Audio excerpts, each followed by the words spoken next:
Hello and welcome to Stress Management. So this one is near and dear to me. I really get into all things stress because I can feel a lot of stress in my body at any given time. And that's actually why I pursue well-being so much. I feel like I'm quite adept at managing stress, learning how to remove obstacles or situations that would cause stress, how to navigate it in the moment. But despite that, I still feel that stress affects me quite strongly. So I've given it a lot of thought, and I've realized there's 4 types of stress. There's healthy or eustress, there's psychological stress, there's physical stress, and physiological stress. Now the two of them seem the same, but I'll go into what they mean.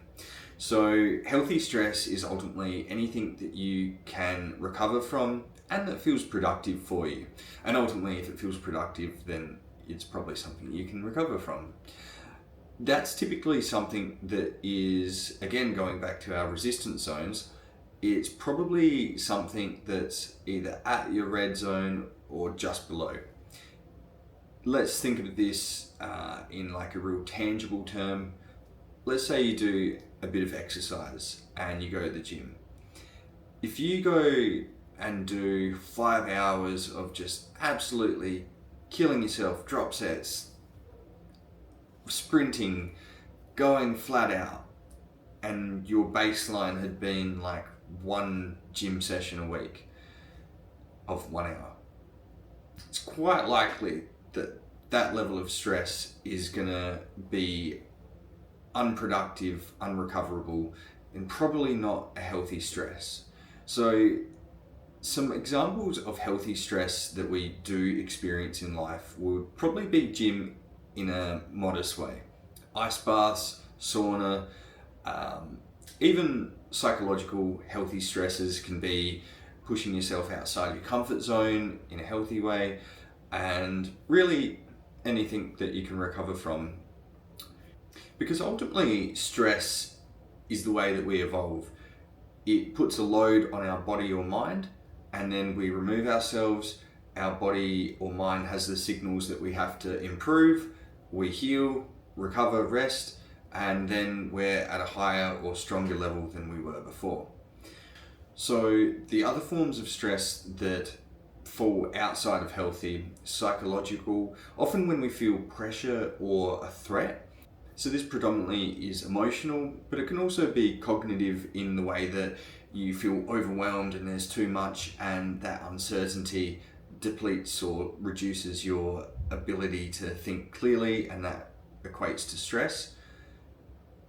Emotionally, that's more felt in the body, and that, arising from a relationship or inner patterns that you might have that create such an emotion also create a level of stress. Then we have physical stress. So this is more acute things like, let's say, actually injuring yourself at the gym, breaking a bone, or something where it's more what we typically think along the lines of injury. And then we have physiological stress. So this is something of the systems within the body that have begun not working as intended, creating inflammation and starting to create an internal source of stress. So this could be infections, hormones, lack of sleep, nutrient deficiencies, anything like that that's going to create an internal level of stress. Now the problem is, when you have that going on, especially, you're going to have less bandwidth for other psychological and physical stresses. So I think it's really important to understand where your bandwidth is at, because let's say you have reduced capacity. Something that could have been a healthy stress might actually be out of your capacity to recover from. And if you've ever had any form of chronic health, even low grade, doesn't necessarily have to be diagnosed, but something that's been keeping you run down or just plaguing you, you'll notice that you don't have that capacity to do things that you used to. And what is beneficial for one person might be an unhealthy stressor for you. So I think it's always important to work out where we're at and not just think, oh, well, these things are what those people did to get healthy, so I should do that. There is a time to learn from that, but recognizing that health and holistic health is not a one-size-fits-all approach. So from my perspective, there's 4 ways to manage health: passive, proactive, reactive, and strategically. So what do they mean? Passively would be you experience a stressor and then in your own time you just kind of naturally allow that stress to dissipate. Then on the other side we have reactive. So this would be you experience an acute stressor, let's say someone yells at you, for example, and then you go and do some meditation to bring that stress down.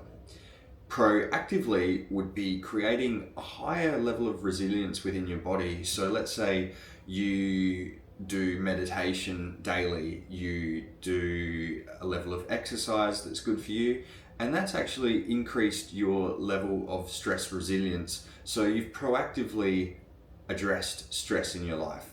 And then lastly, we have strategical, which would be identifying situations that create stress for you and working out how you can remove them or minimize them. So there's a few ways that are commonly beneficial for reducing stress. I've got them listed below, and I've also got an action item for you to do, a little worksheet that gets you more in tune with stress management. So check that out, and I'll see you in the Slack community and see you tomorrow.